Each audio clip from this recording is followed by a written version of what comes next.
El espacio de probabilidad que nosotros con el que vamos a trabajar ahora contiene tres elementos fundamentales. S está representando al espacio muestral, ¿sí? Nosotros vamos a tener un álgebra de conjuntos. ¿Se acuerdan que en la clase pasada el espacio muestral que nosotros con el que estábamos trabajando contenía el resultado de, o todos los posibles resultados que yo tengo cuando voy a realizar un experimento aleatorio? Entonces, ese era el espacio muestral y nosotros lo denotábamos con una letra S. Pero sobre ese espacio muestral nosotros podemos realizar operaciones. Podemos unir conjuntos, podemos calcular la intersección de los conjuntos, mirar el complemento. Se puede hacer un montón de operaciones, ¿sí? Y esa posibilidad nos la está dando esta F, que es un álgebra de conjuntos, que lo que hace es realizar operaciones sobre el espacio muestral. Y a su vez, este espacio de probabilidad que nosotros tenemos contiene esta P, que sería, digamos, las probabilidades asociadas a cada evento que yo voy a obtener a la hora de realizar un experimento. O sea que cada vez que estamos trabajando con una variable aleatoria, siempre vamos a estar interactuando con estos tres elementos. Con el espacio muestral vamos a tener siempre presente operaciones que se van a realizar y vamos a tener eventos cuyos, eventos a los cuales yo voy a poder medir la posibilidad de ocurrencia, ¿sí? A través de, bueno, una probabilidad que nosotros le vamos a asociar a cada resultado de ese espacio muestral, ¿sí? Entonces, teniendo en cuenta que nosotros vamos a estar trabajando con este espacio de probabilidad, vamos a definir lo que es, a ver, esperen que se trabó esto, ahí está, una variable aleatoria. Acá hay un error porque, bueno, no lo está tomando ¿cómo se llama? Lo vamos a corregir con un lapicito. No lo está tomando ahí. No lo está tomando el PowerPoint. Pero una variable aleatoria, en definitiva, lo que es una función, ¿sí? Lo que va a hacer es tomar los elementos del espacio muestral y a cada elemento del espacio muestral le va a asignar un número real. Yo acá esto lo voy a transformar en una R, porque había una R ahí, ¿sí? Entonces, imagínense ustedes un espacio muestral que contiene objetos, por ejemplo, las caras de los dados, las caras de cara o cruz cuando tiro una moneda. Si ustedes se ponen a pensar, los elementos que componen los espacios muestrales de esos experimentos aleatorios son objetos. Por un lado, cara de dados, por otro lado, cara y cruz de una moneda. Entonces, lo que va a hacer esta función es encargarse de transformar esos objetos y asignarle a cada uno un número dentro del campo de los números reales, ¿sí? Porque los números que se le pueden asignar pueden ser números enteros o le podemos asignar cualquier número racional.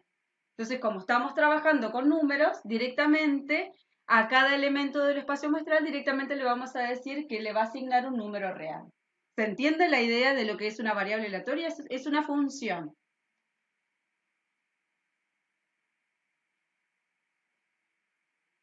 ¿Me escuchan hasta acá?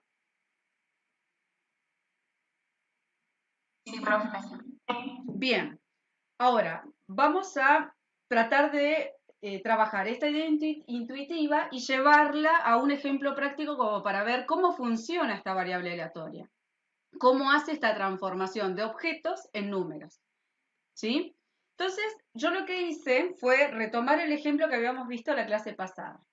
Cuando yo tiro dos dados, uno rojo y uno azul, el espacio muestral en definitiva son puntos, en donde la primera componente pertenece a la cara del dado, en este caso azul, y la segunda componente es el resultado que obtengo al tirar el dado rojo. Pero en definitiva tengo pares ordenados, son puntos. Entonces fíjense que estos puntos, estos objetos, ahora a través de la variable aleatoria X, quiero transformarlo y ver de qué manera yo le puedo asignar un número. Entonces, para que la variable aleatoria funcione, yo le tengo que indicar o tengo que describir cómo lo va a transformar. Entonces, siempre, cada vez que nosotros vamos a definir una variable aleatoria, yo le tengo que decir ¿qué va a representar? Porque si no, no puede funcionar. Entonces, en este caso, estamos suponiendo que esta variable aleatoria x que acabo de definir sobre ese espacio muestral va a transformar. Entonces, la cara que se obtiene al tirar, la combinación que se obtiene al tirar dos dados, tratando de tomar esos números, sumarlos y ese resultado, que me da un número real, se lo voy a asignar a esa combinación de caras de dados. Entonces, siguiendo esta definición, que la x, la variable aleatoria, está representando la suma de puntos obtenidos en la tirada de dos dados, si yo sumo estos dos resultados, al par 1, 1, entonces le corresponde o le va a asignar el valor 2 de este otro conjunto numérico. ¿Se entiende la función de la variable aleatoria? Yo le tengo que dar una orden y tiene que ser clara de tal manera que pueda hacer la transformación del objeto o del elemento del espacio muestral y directamente mandar y asignar un valor numérico en el campo del conjunto de los números reales. ¿Me siguen hasta ahí? Esto solo afecta a los dados nomás, ¿no? Para este ejemplo particular, que estamos tirando dos dados en este experimento aleatorio, sí, va a hacer una lectura de la matriz de datos que se genera, es decir, todos los resultados del espacio muestral, y a cada uno de estos elementos le va a asignar un número. Entonces a este, por ejemplo, le asigna 3, ¿sí? Por eso decimos que es una relación funcional. A este otro, 1.3, le asigna el 4, y así lo que va a hacer es hacer un recorrido de la matriz y cada vez que sume las caras de los dados, automáticamente va a buscar en la otra bolsa su resultado y se lo va a ir asignando. ¿Está? Profe, una consulta. Sí. Se escucha muy bajito.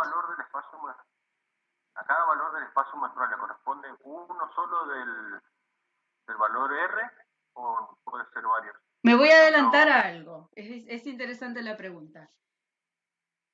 A ver, a veces les va a asignar un único valor, pero a veces, si la distribución es simétrica, y eso lo vamos a ver un poquito más adelante, puede ser que existan valores a los cuales se les asigne el mismo resultado. Entonces vamos a tener un conjunto de valores, y ahora lo vamos a ver, cómo se va generando la tabla, que le va a asignar un único resultado, pero a medida que vayamos avanzando en el recorrido, en el dominio de validez de la variable aleatoria, puede ser que encontremos valores o elementos del espacio muestral a los cuales la función le asignó el mismo valor. ¿Cómo sería eso si yo lo tendría que organizar en una tabla? ¿Sí? Yo acá lo que hice en este dibujito fue mirar la distribución de probabilidades, para adelantarme un poco y responder lo que recién preguntaba el compañero. Fíjense que cuando nosotros vamos haciendo el recorrido de la tabla, tenemos sumas que van de 2, que es lo que yo veo acá, hasta 12 como máximo. Entonces, el dominio de validez de la variable aleatoria, yo la puedo definir y la puedo indicar, ¿sí? Y puedo decir que va desde 2 hasta 12, o sea, como mínimo la suma medio 2, como máximo la suma medio 12. Ahora, a medida que voy mirando cuántos resultados sumaron 2, fíjense que hay uno solo, yo lo puedo ver en esta parte. ¿Cuántos resultados cuya suma me dio 3? En este caso yo lo puedo ver que hay 2. Esta FI que está acá, ¿sí?, se llama frecuencia absoluta y lo que hace es ver dentro de la matriz de datos, va contando la cantidad de veces que se observó un valor de la variable aleatoria. Por eso ustedes acá van a ver que al 2 le asignó un 1 porque hay un solo resultado, 3 tiene dos resultados, 4 tiene 3, 5 tiene 4, y si ustedes se fijan acá, ¿sí?, fíjense que esto va creciendo hasta llegar a 6 y decrece hasta llegar a 1. ¿Qué quiere decir esto? Que acá hay una simetría, es decir, que los resultados se van reflejando a medida que voy considerando y mirando la suma de las caras de los dados.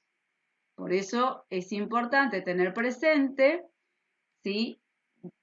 Acá es fundamental conocer los elementos del espacio muestral y luego hacer una buena lectura del dominio de validez de la variable aleatoria para que después podamos registrar la frecuencia, es decir, la cantidad de veces que se registra ese valor de la variable aleatoria, porque si yo no tengo bien en claro o no veo en definitiva qué es lo que busca la variable aleatoria y después cómo hago el conteo, no puedo construir esta tabla de distribución de probabilidades que es la que estoy mostrando en pantalla.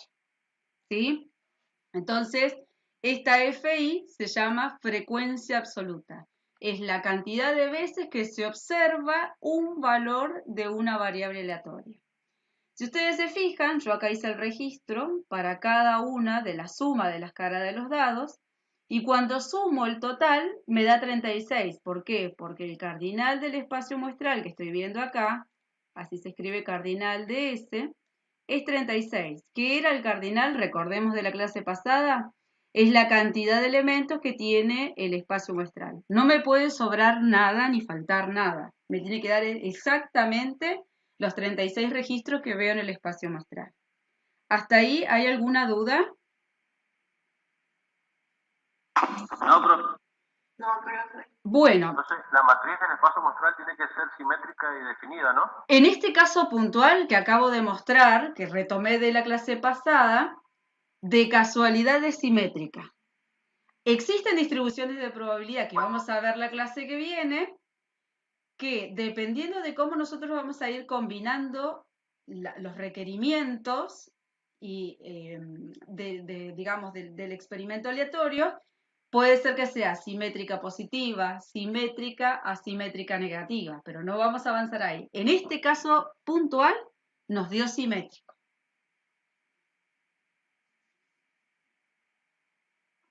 Okay. Bien, veamos. Estamos trabajando con un espacio de probabilidad. ¿Tenemos los elementos del espacio muestral? Sí, lo estoy viendo en la matriz de datos. Vamos a chequear la otra condición. La otra condición decía que, bueno, yo podía, dentro de esto, yo podía encontrar probabilidades asociadas a eventos que yo podría definir. Entonces acá empieza a surgir lo que ustedes estuvieron trabajando en el trabajo práctico 1. Si yo ahora tengo un experimento aleatorio que acabo de definir, armé las distribuciones de probabilidad definiendo una variable aleatoria, ¿sí? Reconozco el dominio de validez de la variable aleatoria, la pregunta siempre va a ser es cómo hago para, o qué método de asignación debería utilizar ahora para asignar probabilidades a cada valor de la variable aleatoria. Entonces, pregunto, para esta variable aleatoria, ¿qué método de asignación acabo de utilizar para obtener estas probabilidades que fui asociando a cada valor de la variable aleatoria? ¿Qué creen ustedes o cuál método utilicé? ¿Conjunto? Había dos métodos. Estaba el método clásico y estaba el método frecuencial. ¿Frecuencial clásico? El frecuencial, ¿por qué? Porque a posteriori, ¿sí? Luego de definir la variable aleatoria y luego de contar, yo pude registrar la frecuencia, es decir, la cantidad de veces que se observó el resultado del espacio muestral. Entonces, ¿qué hace o cómo hacemos a través del método frecuencial para asignar la probabilidad? Lo que va a hacer el método frecuencial es ver la cantidad de veces, ¿sí? Que en este caso la suma me dio 2, y lo va a dividir por el total de casos que tenía el espacio muestral. Porque este resultado viene de una frecuencia, es decir, viene de contar luego de asignar o de aplicar, en este caso, la definición de variable aleatoria que tuve que crear. Viene después, no lo pude anticipar. ¿Se entiende?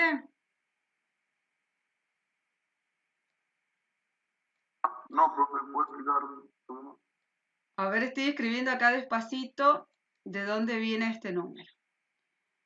Bien, este número que está acá, 0,0278, viene de ser 1 dividido 36. ¿Por qué vamos a utilizar este método de asignación? Porque esta cantidad que yo obtuve acá, que se llama frecuencia absoluta, la determiné después de aplicar la definición de variable aleatoria. Antes, imagínense ustedes, yo no pude definir a priori cómo iban a quedar o cómo se iban a registrar los resultados si yo no definía la condición de la variable aleatoria. Yo lo que hice fue definir una condición para la variable aleatoria y a posteriori de ejecutar y de ver el conteo en la matriz de datos, recién pude ver qué cantidad de casos favorables tenía para cada uno de los elementos del espacio muestral, ¿sí? Y luego lo que hice fue mirar la cantidad de casos favorables al evento y lo dividí por el total, ¿sí? Pero esto fue a posteriori, no pudo ser a priori. Aparte, ¿por qué no puede ser el método clásico? Porque el método clásico también supone que todos los elementos tienen la misma chance, es decir, la misma probabilidad. Y lo que nosotros estamos viendo a lo largo de este método de asignación de probabilidad es que en este caso no todos los elementos tienen la misma chance o la misma probabilidad de salir. Entonces, hay dos condiciones que me están diciendo que el método de asignación aplicado para para todos los modelos de distribución que vamos a ver ahora, de ahora en más, son todos con método de asignación por frecuencia. No se pueden determinar por método clásico.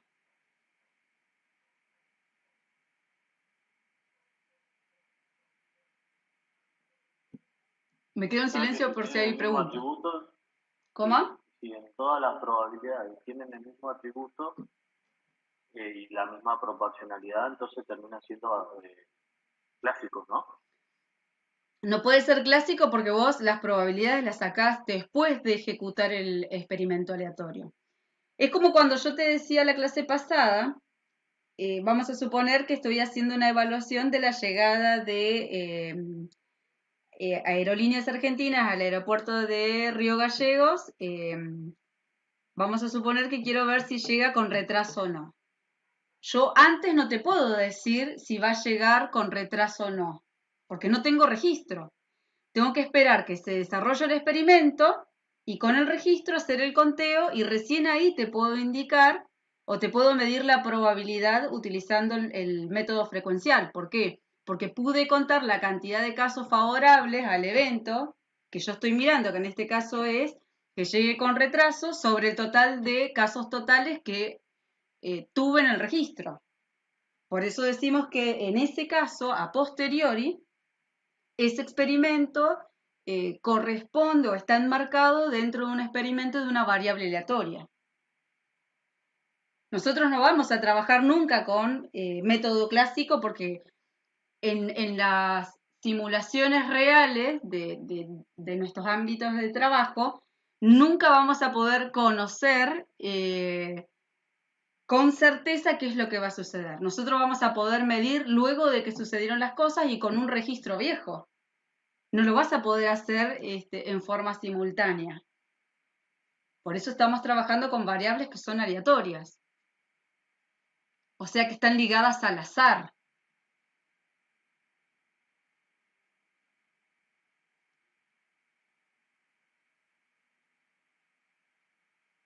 ¿Estamos? Sí, ahora sí. Bueno, a ver. Esperen que tengo que correr esto acá. Entonces, lo que nosotros vemos acá, a ver, esperen que esto, no sé por qué se traba. Ahí está. Lo que nosotros vemos acá, en definitiva, ¿sí? Esta tablita está representando una distribución de probabilidad. En toda distribución de probabilidad vamos a ver el dominio de validez de la variable. Todo se entiende la palabra dominio, o sea, el dominio en definitiva, ¿sí? Es ver el recorrido que va a tomar la variable x, ¿sí? Es el mismo dominio que ustedes utilizan en funciones, ¿sí? asociado a cada elemento de la variable aleatoria siempre van a ver ustedes la probabilidad asociada a ese elemento, ¿sí? Esta tabla en definitiva me está mostrando cómo se distribuyen las probabilidades para los distintos valores de la variable aleatoria, ¿sí? Como en este caso es un caso puntual, nosotros lo vamos a generalizar en la siguiente diapositiva. Entonces, esa función de distribución que nosotros estamos viendo, ¿sí? Acá también le vamos a agregar la R, que es lo que no está saliendo, porque, bueno, evidentemente no está tomando todos los caracteres matemáticos, ¿sí? Entonces va a ser una función que va a asignar a cada valor un número real entre 0 y 1, ¿sí? Porque recuerden ustedes que las probabilidades se miden entre 0 y 1, ¿sí? Entonces, cada modelo de distribución que nosotros vamos a ver el martes que viene, el que sigue, ¿sí? Cada uno van a tener un modelo de distribución o una función de distribución particular. Nosotros acá no podemos generalizar una escritura porque cada modelo, a medida que lo voy estudiando, tiene una escritura, una función sumamente distinta. Acá lo que estamos diciendo es que va a existir una función, ¿sí? Y esa función va a jugar con esto, con la asignación de cada valor con un número real que se va a medir entre 0 y 1, ¿sí? Por eso ahora lo estoy presentando, pero a medida que vayamos viendo cada uno de los modelos, yo les voy a decir, bueno, y esta es su función de distribución y van a ver la escritura, ¿sí? Ahora es como una presentación muy general. Quiero que queden claro esto, que esas variables aleatorias que nosotros vamos a tener a lo largo de estas clases se van a clasificar en dos. Las variables aleatorias que van a ser discretas, como el ejemplo que estuvimos mirando. ¿Por qué vamos a decir que es discreta? Porque fíjense que yo acá sumé caras de dados. 1 más 1 me dio 2. 2 es un número entero. Los números enteros están asociados a variables aleatorias discretas. ¿Eso qué quiere decir? La discretitud está diciendo que entre dos valores enteros no puede existir un número en el medio, ¿sí? Las variables aleatorias discretas, como para poder ampliar un poco más, ¿sí? Surgen del proceso de conteo, ¿sí? Puedo contar una cantidad finita de elementos, ¿sí? Por ejemplo, puede tener como esta, un dominio que va de 2 al 12, ¿sí? Hice un proceso de conteo de sumas de caras que me dio un dominio, un recorrido cortito, finito, o puede ser que el proceso de conteo que yo tenga que utilizar me lleve a variables aleatorias que tengan un campo que sea infinito, es decir, que arranquen en 0, pero que se vayan al infinito y nosotros no podamos determinar en definitiva la cota. Por eso tengo que prestar mucha atención, ¿sí? ¿Pero se entiende cuáles son las variables aleatorias discretas?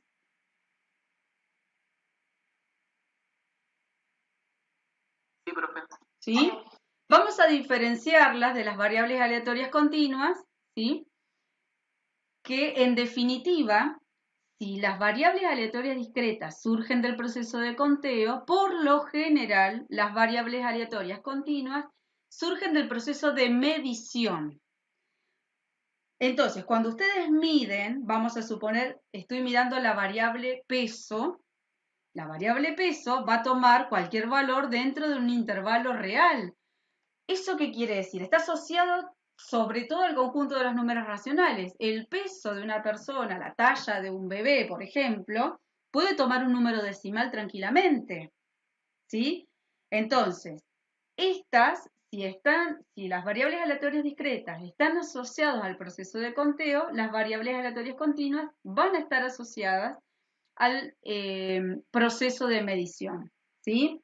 Yo les voy a dar ahora un ejemplo para que ustedes puedan distinguir, pero se los voy a dar en un campo totalmente extraño, pero que ustedes van a entender rápidamente. Vamos a suponer que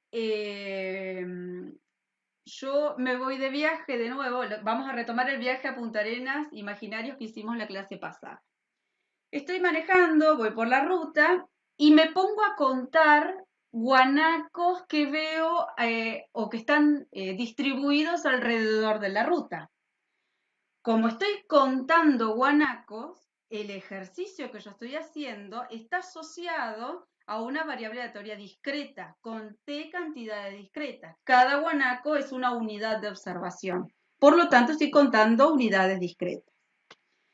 Ahora, si a mí me interesa observar, vamos a suponer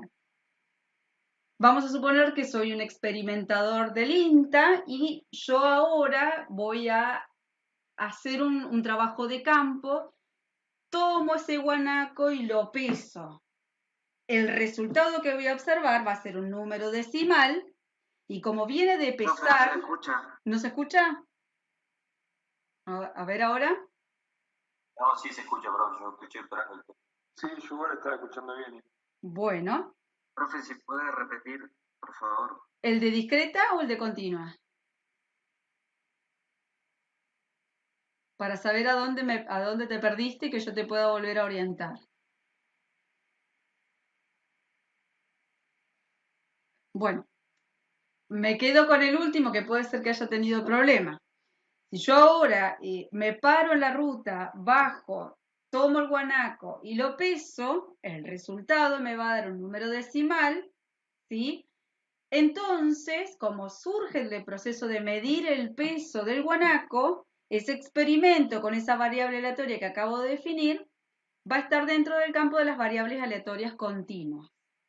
¿Sí? Esto es como para distinguir cuándo voy a observar modelos asociados a variables aleatorias discretas y cuándo voy a observar experimentos asociados a variables aleatorias continuas. Esto es sumamente importante y me voy a parar acá porque es el trabajo práctico. Entonces, si ustedes no entienden la diferenciación, no van a poder hacer el trabajo práctico. Vuelvo a preguntar, ¿se entendió la clasificación? Sí, profe, ¿puede dar algún otro ejemplo? Bien. Ahora me voy a transformar, porque justo mañana a la mañana tengo clases con los químicos, y vamos a suponer que estoy en un laboratorio, ¿sí? Entonces, un ejemplo de una variable aleatoria continua sería mirar la cantidad de líquido que tiene una pipeta de un laboratorio, ¿sí? Entonces yo voy a mirar la pipeta, voy a mirar la rayita y voy a estimar cuánto líquido tengo o cuánto contenido tengo dentro de la pipeta, ¿sí? Entonces, yo qué hice fue medí la cantidad de líquido con esa regla que tiene la pipeta. Entonces, como la medí, está dentro de las variables aleatorias continuas. Ahora, si yo estoy nuevamente en este laboratorio y se me ocurre contar la cantidad de pipetas que tengo en cada una de las cajas del laboratorio, estoy en un ejemplo de una variable aleatoria discreta porque voy a contar en cada una de las cajas cuántas pipetas tengo almacenadas en cada cajita. ¿Está? Entonces, no, no perdón, sería pero no entendí la y después sería más o menos de medición. Le respondo a la última que quedó hablando y después le pido al compañero que me repita la pregunta. Sí, las variables aleatorias discretas me doy cuenta porque tuve que contar cantidades, como contar billetes.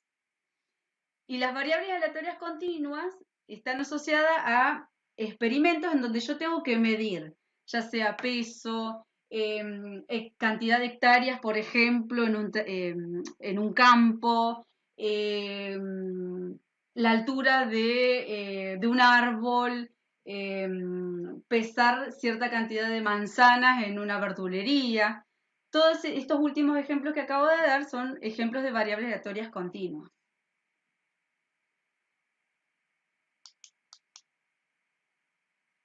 Ahora el compañero que recién se solapó la pregunta con la compañera. Sí, justo hablamos, bro. No, era para pedirle un ejemplo de discreta que no lo había entendido bien. O sea, es contar cualquier, o sea, ya sea con un número finito e infinito, contar cajas, contar Claro. muebles, contar... Estoy caminando, por ejemplo, en el hospital, ¿sí? Y voy por el sector A y me pongo a contar pacientes en espera. Ahí estoy, por ejemplo, con un ejemplo de una variable aleatoria discreta. Voy contando la cantidad de pacientes que observo en espera, en los box, a medida que voy caminando. Ahí tengo un ejemplo de una variable aleatoria discreta. Ahora, si en el mismo hospital yo me voy a neonatología y pido el registro de los pesos de los bebés nacidos en el último mes, esos pesos van a venir en kilogramos. Seguramente algunos van a... Bueno, eso ya es una medición. Claro, entonces ahí tengo un ejemplo de un experimento en donde me di una variable aleatoria continua. ¿Sí? Sí, profe, gracias. Bien, la última aclaración. Siempre en nuestros experimentos cotidianos, ya como profesionales que estamos experimentando y mirando situaciones de experimentación dentro de nuestro campo, yo voy a medir sobre una unidad de análisis. En el último ejemplo, mi unidad de análisis fueron cada bebé al cual se le tomó el registro del peso, ¿sí? Yo en esa unidad de análisis me di una variable aleatoria, es una variable, es una condición que estoy mirando. En el otro ejemplo, cuando iba caminando por el pasillo, del hospital, las unidades de análisis que yo conté eran pacientes que estaban esperando un box para que los puedan atender, ¿sí? En el ejemplo del viaje, la unidad de análisis era el guanaco que yo conté cuando iba mirando por la ventana la cantidad de guanacos que observé al costado de la ruta. Recuerden que las variables se definen sobre una unidad de análisis, ¿sí? No son cosas sueltas, son condiciones que se observan en unidades experimentales. Por eso es importante tener en cuenta que nosotros vamos a hacer un experimento de acuerdo a lo que nosotros vamos a analizar de cómo se va a realizar el experimento. Se va a definir un espacio muestral y ahora lo que estoy haciendo es, sobre ese espacio muestral, definir una variable, una condición que voy a mirar y que voy a ver la probabilidad de ocurrencia de uno de los resultados de esa variable, como para encadenar los conceptos que venimos trabajando, ¿sí? A ver, avancemos un poco más. Dentro de las variables aleatorias discretas y las variables aleatorias continuas, nos vamos a quedar un rato con las variables aleatorias discretas, que son las que surgen del proceso de conteo. ¿Qué es lo que vamos a hacer ahora? Caracterizar a fondo los elementos de una variable aleatoria discreta. Entonces, de ahora en más, la VAD va a indicar variable aleatoria discreta. Su función, ¿se acuerdan que yo antes les dije? Bueno, cada una de estas distribuciones, a ver, porque yo me imagino lo que quise decir, tiene una función de distribución. Pero el formato de la función de distribución es distinta cuando la variable aleatoria es discreta que cuando la variable aleatoria es continua. Ahora vamos a mirar en términos generales qué particularidades va a tener la función de distribución de una variable aleatoria discreta. Cuando yo estoy trabajando con una variable aleatoria discreta, su función se llama función de cuantía. Tiene un nombre en particular, ¿sí? ¿Qué es lo que va a hacer esa función de cuantía? Va a tomar el valor de la variable aleatoria y va a mirar puntualmente qué pasa con ese valor cuando yo le asigno una probabilidad. A ver, para aclarar un poco más, vamos a volver un poquito para atrás. Ustedes tenían este ejemplo, igual ahora lo vamos a mirar. Yo lo que estoy mirando acá, imagínense que acá está el XY. Cuando está acá, esto significa la probabilidad. A ver, yo lo voy a escribir. Díganme si están viendo lo que estoy escribiendo, porque a veces no vemos las cosas en forma simultánea. Profe. Este valor que yo estoy indicando acá es el valor puntual de que X valga exactamente 2. O sea que, en definitiva, yo acá tengo un valor puntual de la función de cuantía que me dice que la probabilidad de que X valga exactamente 2 es igual a 0,0278. ¿Sí? Que es lo mismo que escribir 1 sobre 36. O sea, la función de cuantía te va indicando a vos cuánto vale la probabilidad para cada uno de los elementos que va a tener el recorrido de la variable aleatoria. Pero es puntual, te dice, mira, si vos estás mirando el caso 2, eso vale 0,0278. No te puede dar un caso intermedio. No hay un valor, por ejemplo, en 2,5, porque estamos trabajando con una variable aleatoria discreta, entonces te va a decir que eso no lo puede definir. Te puede definir puntualmente qué pasa para 2, para 3, para 4, para 5, pero no te puede indicar qué pasa en 2,3, porque su función no es mirar para casos intermedios, es mirar para casos puntuales. Por eso la escritura, dentro de la función de cuantía, va a mirar probabilidades de este estilo, probabilidades puntuales. ¿Se entiende?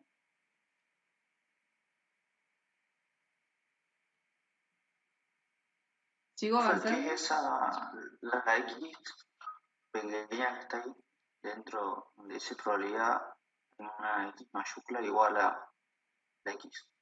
Claro, eso está indicando que esta función de probabilidad que va a tener esta variable aleatoria discreta solamente va a mostrar resultados puntuales y por eso se llama función de cuantía. Va a mostrar lo que yo después les voy a llamar varillitas.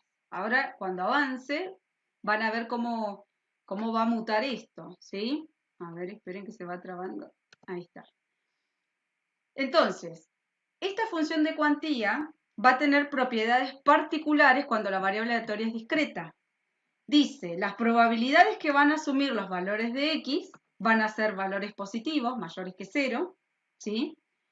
Ahora, lo que me dice es, cuando sume todas esas probabilidades, esa sumatoria me tiene que dar 1.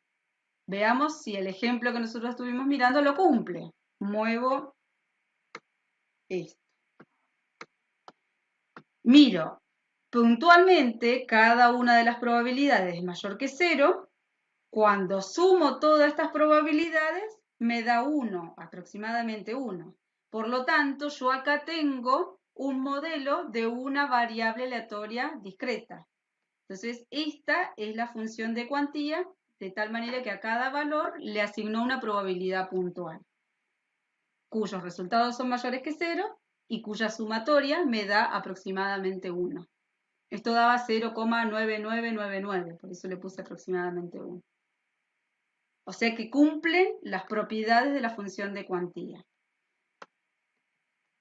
Ven que muevo de nuevo esto para acá.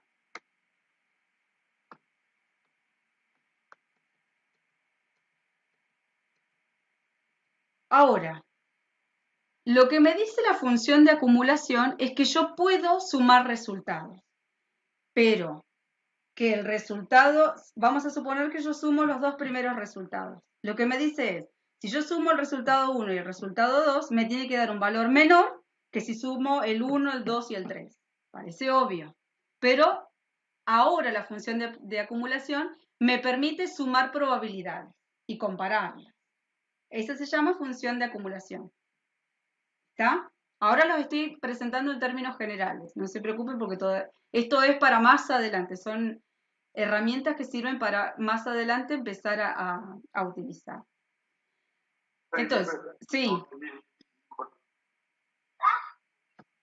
No escuché la pregunta. Esa última parte que explicó. Bueno, entonces, la función de cuantía asignaba entonces o miraba para cada valor de la variable aleatoria una probabilidad positiva y cuando sumo todas esas probabilidades, eso me tiene que dar 1 aproximadamente 1. En cambio, la función de acumulación lo que me dice es que yo puedo sumar o acumular probabilidades, ¿sí?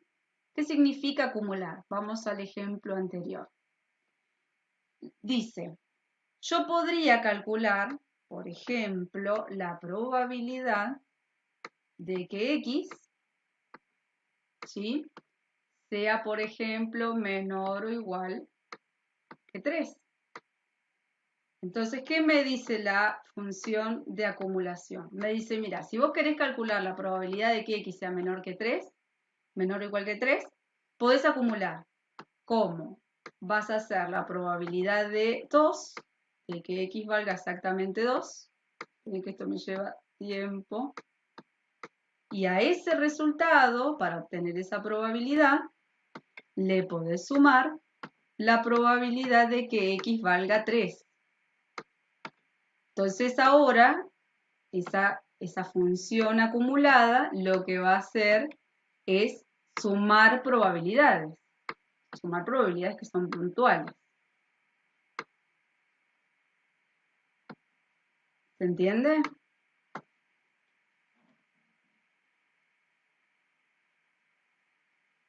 Sí, profe, se entiende. Bueno, a ver entonces, esperen que... Entonces fíjense que acá aparece esa sumatoria.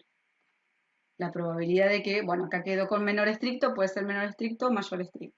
De que sea menor que un XJ, un valor cualquiera que yo defina, eso yo lo puedo calcular ahora como sumatorias de probabilidad.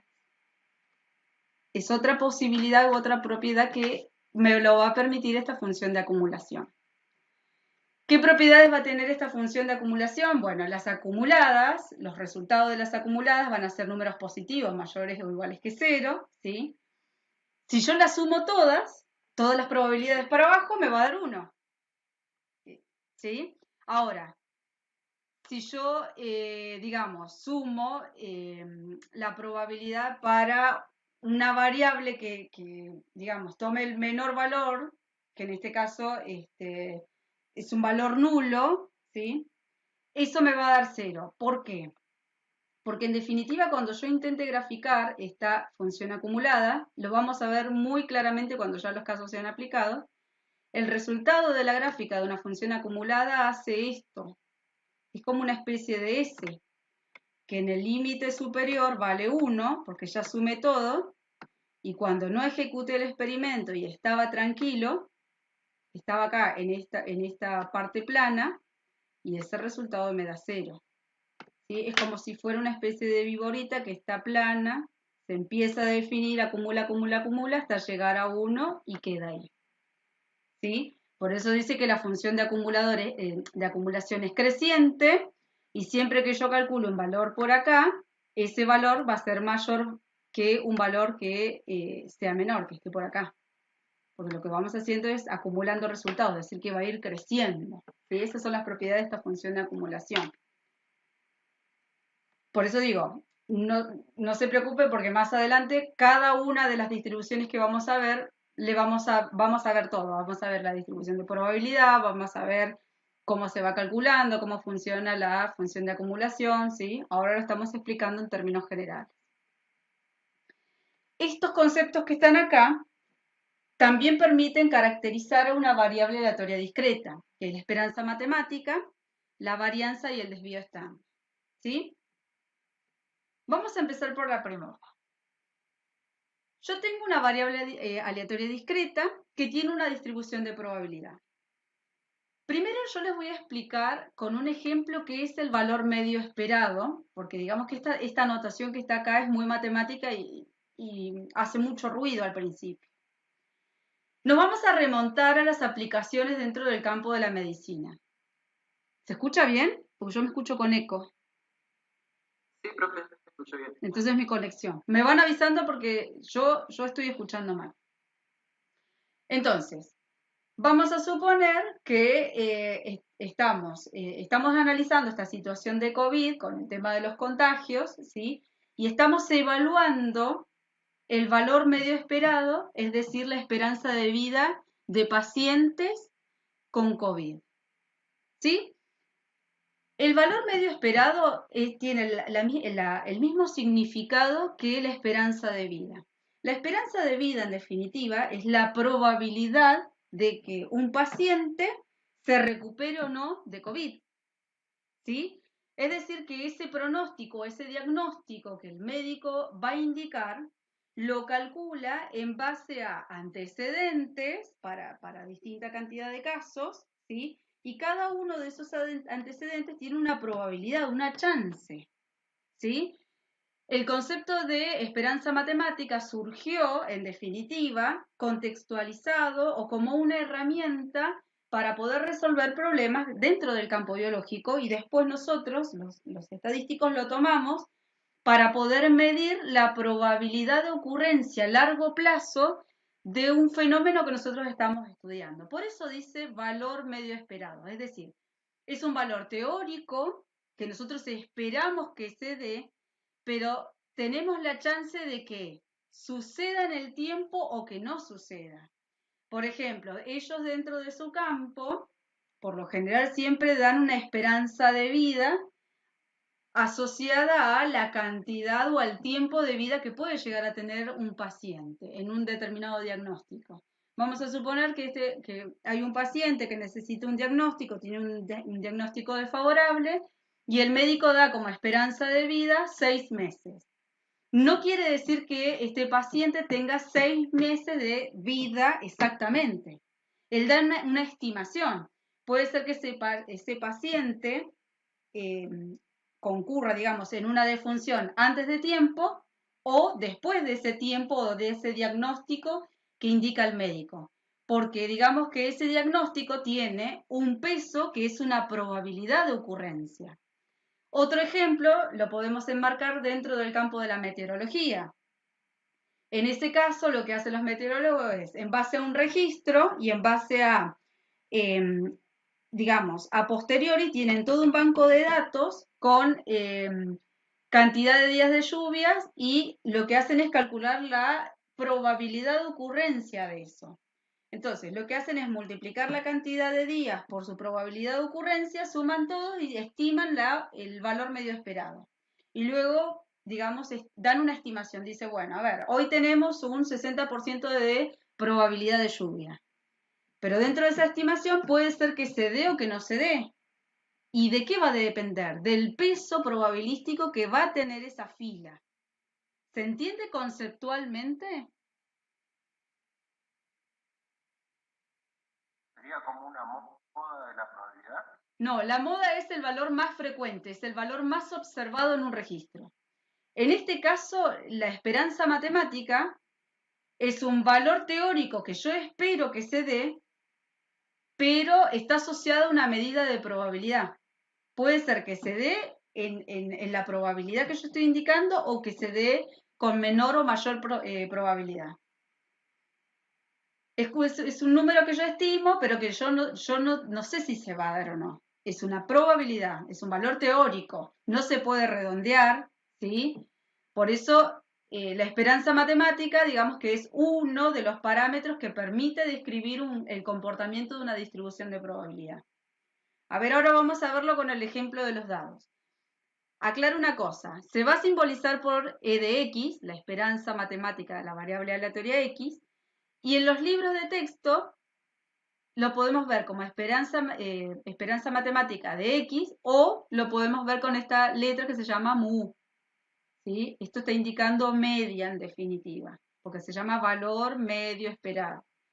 ¿Cómo vamos a hacer para calcularlo? Yo voy a tomar cada valor de la variable aleatoria, lo voy a multiplicar por su probabilidad y voy a sumar todos los valores. A ver, vamos al ejemplo. Después vemos las propiedades para que se pueda ¿Y entender. voy a sumar qué cosa, profe? Todas las probabilidades. Ah, ok. Miren, yo acá en esta tablita copié el recorrido de la variable aleatoria, la probabilidad asociada.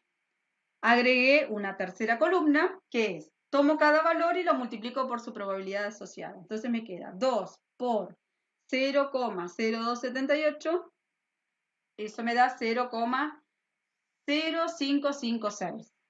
Cuando hice este por este, me quedó 0,1665. Hice lo mismo con todas las filas. Una vez que terminé de multiplicar cada valor por su probabilidad asociada, lo que hice fue sumarlas todas. Fíjense que esta es la sumatoria de cada xy por su probabilidad de xy. Y esto me quedó 6,9993. ¿Sí? ¿Por qué hice esto? Porque la definición me dice que tengo que hacer la sumatoria de cada valor por su probabilidad asociada. Entonces la esperanza matemática me quedó 6,993. Es decir que si yo busco dentro del dominio de validez de la variable, 6,9993 es aproximadamente 7. ¿Por qué me quedó que la esperanza matemática es 7? Porque es la que tiene la mayor probabilidad de ocurrir. O sea, la esperanza Porque matemática sería la probabilidad de XY, entonces, ¿no? es la probabilidad de la variable aleatoria en general. Si vos me decís, para esta variable aleatoria, termino la Pero idea. ahí en la fórmula habla de en la fórmula dice la sumatoria de X de Y por P de X. Y, acá le faltó la I. La sumatoria de XY por P de XY. Sí, acá falta la I.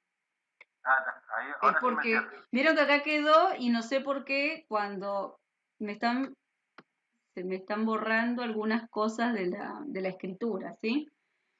Entonces, la esperanza matemática de una variable aleatoria su peso va a caer sobre aquel valor de la variable aleatoria que tiene la mayor chance, es decir, la mayor posibilidad de salir. Por eso, la esperanza matemática va a tener esa fuerza y se va a tender, digamos, a tomar ese valor en donde la variable aleatoria tuvo mayor peso. No sé si se entiende el concepto que estoy diciendo. O sea, es como una balanza que se va a inclinar a donde vea la mayor probabilidad. Entonces eso le va a hacer peso y esta balanza se va a inclinar y va a caer ahí. Es como un centro de gravedad, no me salía la palabra. Entonces, ¿por qué? La pregunta siempre va a ser, fundamente, ¿por qué me dio 7? Porque la probabilidad más alta es 0,1667. Pero gráficamente, ¿cómo lo muestro? Y tengo que ir al dibujito y voy a analizar cómo se dio. Si ustedes se fijan, acá tenía un resultado, 2, 3, 4, 5, y acá tengo toda esta cantidad, ¿sí?, que sumaron 7. Hay muchos resultados cuya suma me dio 7, por eso va a caer ahí. Por eso hace que tenga mucho peso ese resultado. Y al tener mucho peso, va a tener mucha probabilidad, y es por eso que la esperanza matemática va a ser 7. ¿Qué quiere decir eso? Cuando yo sume las caras de los dados, ¿sí?, el valor medio esperado va a ser 7, ¿sí?, porque es la suma de las caras de los dados más frecuente. ¿Se entiende esto último? Es el que tuvo más resultados cuando yo hice el experimento aleatorio.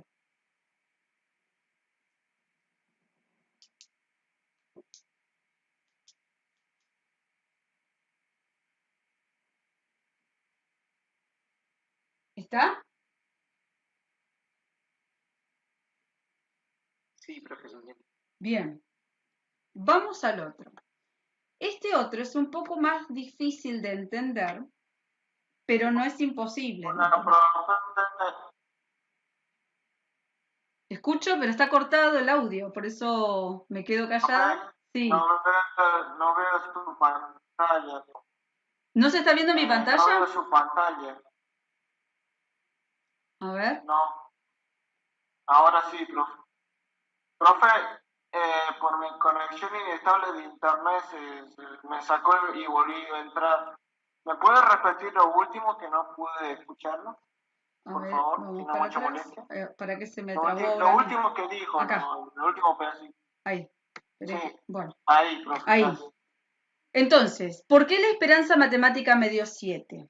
Porque cuando hicimos la tablita, ¿sí?, y contamos la cantidad de resultados que me dio la suma 2, 3, 4, 5, 6, 7, ¿sí?, habían entonces más resultados que sumen 7, ¿sí? Por eso nosotros vemos que va a haber más chance de encontrar resultados cuya suma sea 7 que en el caso del resto de los resultados. Y es por eso que cuando nosotros calculamos la frecuencia relativa, me queda, digamos, en proporción, una probabilidad mucho más alta. Porque cuando yo miré la distribución, ¿sí?, había más resultados cuya suma me dé 7 que resultados cuya suma, por ejemplo, me den 3, como suma de las caras de los dados. Entonces la esperanza matemática se va a asociar, o por lo general me va a dar alrededor de aquel valor que tenga la mayor probabilidad de ocurrencia. ¿Sí? Eso es lo que estábamos diciendo recién.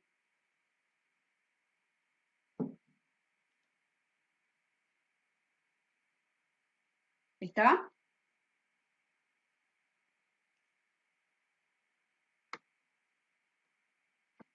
Sí, profe.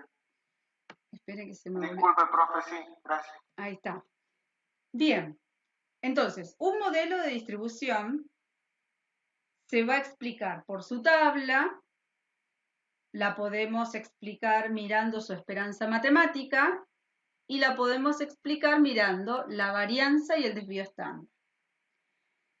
Para entender un poco la varianza, ¿sí? Lo que nosotros estamos mirando acá en este caso es cómo están distribuidos los resultados, ¿sí? Digamos, de esta tabla de probabilidad. ¿Se acuerdan que cuando yo la miré acá, a ver, voy a mover esto, yo le dije, miren, mirando los resultados, esta es una tabla simétrica, porque estos valores que están acá crecen hasta llegar a 0,1667, y si ustedes se fijan, después decrecen, pero son un espejo de los primeros. Cuando sucede eso, cuando las probabilidades son un espejo, empiezan a crecer, llegan a su punto máximo y luego decrecen de manera simétrica, se arma como una especie de campana, ¿sí? Es como que tiene el mismo efecto que cuando yo estoy mirando una función cuadrática. Vieron que la función cuadrática tiene como un espejo de simetría en donde si yo miro una ramita es simétrica o muy similar a la que se refleja del otro lado del eje de simetría. En este caso, para esta distribución en particular, también se está dando esta condición de simetría, ¿sí? Entonces acá lo que nosotros decimos es que los valores se distribuyen de una manera simétrica, ¿sí? Y están todos alrededor digamos, de esta probabilidad, ¿sí? Están todos como muy armoniosos. Entonces lo que hace la varianza, que es la que nosotros tenemos acá, no sé por qué no pasa, ahí está, es mirar eso, cómo es el comportamiento de esos valores cuando yo los miro, si se produce esta simetría o este espejo, o si hay sesgos. ¿Qué significa que haya sesgo? Que no hay, que puede ser que los valores sean muy altos en cuanto a la distribución de probabilidad y de golpe se empiecen a achicar, achicar, achicar hasta quedar un valor muy pequeño. Ahí hay una asimetría, no hay simetría. ¿Qué otro caso podría dar? Puede ser que los valores empiecen con probabilidades muy pequeñas, se hacen muy grandes y de repente decrecen un poquito. Ahí también hay una asimetría, ¿sí? Entonces lo que va a medir la varianza va a mirar qué pasa con esa distribución de valores, si hay simetrías, si hay asimetrías y cómo se comportan alrededor de esta esperanza matemática que yo calculé. Por eso, dentro de la fórmula de la varianza aparece esta esperanza matemática, porque va a mirar esas diferencias alrededor de la esperanza matemática, de ese valor que acabo yo de calcular, que es el que tiene mayor chance de salir.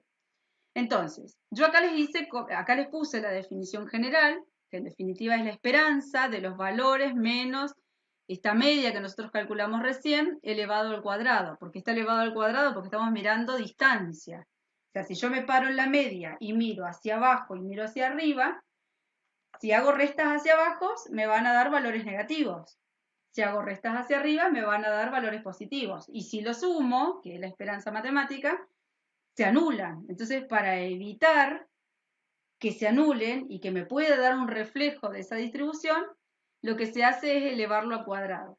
¿Sí? Igual ahora lo vamos a ver en cuanto a cálculo, así que no se preocupen porque, bueno, yo lo que quiero decir es que si nosotros desarrollamos el cuadrado del binomio y hacemos operaciones algebraicas, directamente la varianza la vamos a calcular a través de esta formulita de trabajo, ¿sí? Que yo ahora lo voy a explicar con un ejemplo porque explicarla algebraicamente es muy difícil, pero cuando la ejecutamos, ustedes van a ver que es más que nada cálculo, ¿sí? Vamos a ir a la sí. En el segundo término de la segunda función, ¿no iría a mu? No, ahora explico por qué. Acá tengo la formulita de trabajo, ¿la ves acá?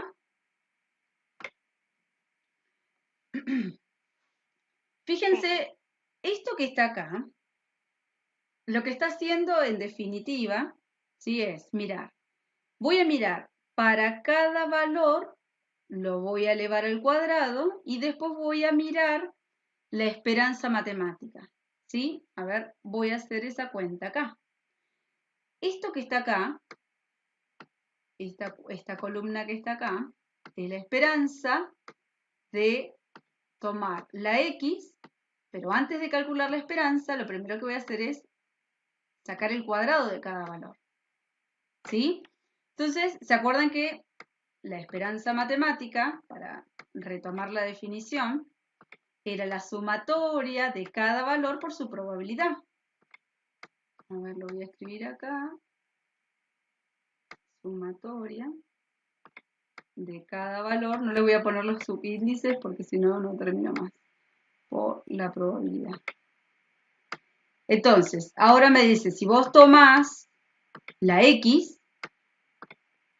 y la elevás al cuadrado, como dice acá, queda X al cuadrado, y esta X que está acá queda al cuadrado.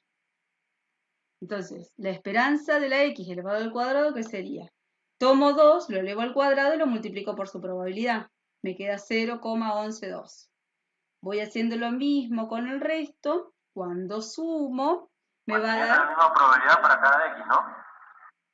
No es o sea, la probabilidad que nosotros teníamos de la tabla original la volvemos a copiar, claro. Sí, sí, sí.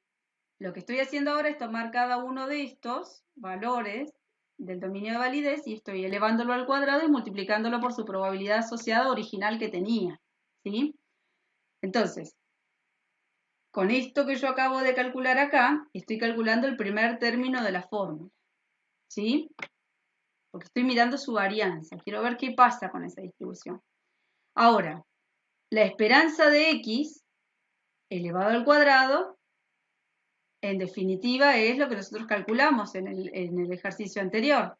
A ver, ¿se acuerda que valía 7? Que es este valor que está acá. Esta es la esperanza de X. O sea que acá yo tendría el valor de la esperanza. Entonces me dice, bueno, tome ese valor, 7, y ahora lo que tiene que hacer es elevarlo al cuadrado.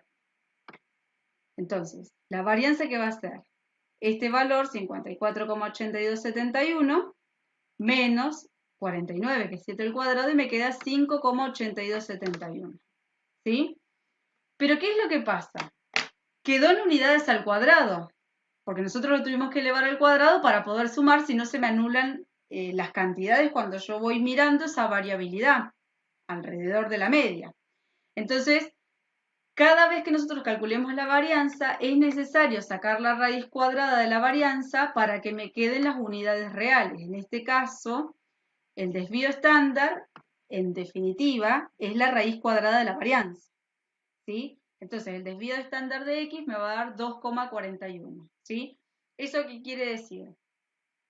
Yo lo voy a explicar acá, pero en definitiva lo vamos a ver muy, muy, muy bien cuando veamos más adelante estadística descriptiva. ¿Qué dice eso? Si yo tengo una media en general, yo lo voy a poner así, como X rayita para una muestra. ¿Eso qué quiere decir? Que yo alrededor de la media puedo armar 3 desvíos hasta obtener el valor máximo observado. Acá va a haber un X máximo. Y hacia la izquierda de la media yo puedo contar hasta 3 desvíos. Esto va a ser el X mínimo que yo puedo obtener. Quiero poner la palabra mínimo porque no me salió máximo ya, ¿sí? Y cada uno de estos desvíos se mueve en 2,41 unidades, ¿sí? Ahora es como que no tiene mucho sentido porque nosotros todavía no vamos a mirar en definitiva esa variabilidad para una variable aleatoria en general. Lo vamos a ver particularmente para cada modelo asociado a variables aleatorias discretas. Ahora quedó como descontextualizado porque son caras de dados, ¿sí? Así que bueno, digamos que yo lo que quise mostrar ahora es ver en términos generales cómo se describe una variable aleatoria discreta. Se describe a través de una distribución de probabilidad, se describe a través de la esperanza matemática, ¿sí? Y vamos a calcular medidas de dispersión, como la varianza y el desvío, que más adelante nos va a dar herramientas para poder explicar el comportamiento de una distribución asociada a una variable aleatoria discreta. Eso es lo que quiero dejar en claro hoy, que tanto la varianza como el desvío como la esperanza son definiciones generales que cuando nosotros veamos cada modelo de distribución va a tener una particularidad y me va a permitir mirar un aspecto que me va a agregar información respecto de ese modelo de probabilidad que estoy analizando, ¿sí? Ahora, en el ejemplo de los dados, digamos que la esperanza la podemos explicar y tiene sentido. La varianza y el desvío es mucho más complejo porque, bueno, el contexto en definitiva no lo permite explicar. Pero ustedes entiendan que en definitiva lo que está haciendo es mirar el comportamiento o cómo se distribuyen los datos alrededor de este valor medio esperado, que puede ser que el comportamiento sea simétrico, que sea asimétrico o ¿qué quiere decir que el desvío estándar me dé 2,41? Que hay poquito movimiento alrededor de la media. O sea que los datos están como ajustaditos, están parecidos. Eso es lo que está diciendo. Lo que pasa es que el desvío estándar, la varianza, tiene más sentido y utilidad cuando se lo compara con otro modelo. Solito es como que no dice nada, ¿sí? Por eso es que ahora la varianza y el desvío no le encontramos como una explicación significativa, ¿sí? Adquieren peso cuando yo miro, si yo tendría, por ejemplo, otro experimento que hice con 2 dados, mirando otro aspecto, si yo comparo el desvío estándar de este modelo con otro modelo, me voy a quedar con el que tiene un desvío estándar más pequeño. ¿Eso qué quiere decir? Que los datos son más parejos, más parecidos en el modelo que tiene el desvío estándar más pequeño y el que tiene el desvío estándar más grande, que quiere decir que los datos son muy distintos entre sí, hay mucha variabilidad, se indica. Pero sin compararlo con otro, no tienen mucho sentido. O sea, indican información, pero a la hora de informar y de comparar, si no tengo otro modelo, es como que queda como información y nada más. ¿Me explico con esto último que acabo de decir? Una consulta. Sí. Sí. La varianza entonces no la vamos a usar como unidad de análisis. La vamos a usar para obtener siempre y cuando la podamos comparar con otro modelo, y que yo quiera mirar cuál de los dos modelos tiene datos más homogéneos o más heterogéneos. Si yo te lo pido, vos lo podés calcular. ¿El desvío estándar ahí? Claro, por lo general uno compara en términos de desvío estándar cuando la variable aleatoria es la misma y está medida en la misma unidad de medición. Si yo quiero comparar variables aleatorias de naturaleza distinta, expresadas con distinta nivel de medición, necesito otra medida que no la tenemos acá todavía presentada, que se va a llamar coeficiente de variación. Pero bueno, eso es más adelante. Por eso le digo que por ahora no se preocupen porque más adelante se vuelve sobre estas medidas y ahí empiezan toda la parte de estadística descriptiva en donde ya tengo que describir y comparar. Ahora están para caracterizar modelos. Estamos recién en la parte exploratoria, en la parte de caracterización, en la parte de construcción de modelos de probabilidad. ¿Se entiende? Estamos recién construyendo el campo en donde más adelante nosotros vamos a empezar a experimentar fuerte.